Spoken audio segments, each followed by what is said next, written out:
নন্দীগ্রাম নিখোঁজ কাণ্ডের মূল অভিযুক্ত লক্ষণ শেঠ গত বছর 16 মার্চ মুম্বাইয়ের চেম্বুরে একটি গেস্ট হাউস থেকে তাকে গ্রেফতার করে সিআইডি। 118 দিন হেফাজতে থাকার পর জামিন পান এই সিপিএম নেতা।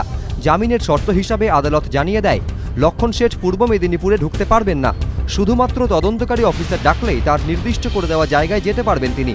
সম্প্রতি জামিনের এই শর্ত শিথিল করার আবেদন জানিয়ে হাইকোর্টে দ্বারস্থ হন লক্ষণ শেঠ। আবেদনে তিনি বলেন, তার বাড়ি সংসার সবই পূর্ব মেদিনীপুরের হলদিয়ায়। তার স্ত্রী বর্তমানে অসুস্থ স্ত্রীকে দেখাশোনা করার জন্য তার পূর্ব মেদিনীপুরের বাড়িতে যাওয়া প্রয়োজন। তিনি জামিনের সমস্ত শর্ত মেনে চলেছেন, কোনো শর্ত লঙ্ঘন করেননি। এইসব বিষয় বিচার করে তার জামিনের শর্ত শিথিল করা হোক, তাকে পূর্ব মেদিনীপুরে ঢোকার অনুমতি দেওয়া হোক।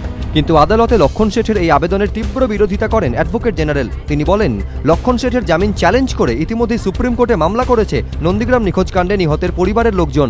সেই মামলা এখনো বকেয়া। এই পরিস্থিতিতে লক্ষণ শেঠের জামিনের শর্ত শিথিল করা সম্ভব নয়। দুপক্ষের সওয়াল জবাব শোনার পর লক্ষণ শেঠের আবেদন খারিজ করে দেয় বিচারপতি জয়ন্ত কুমার বিশ্বাস এবং বিচারপতি সুবল বৈদ্য ডিভিশন বেঞ্চ।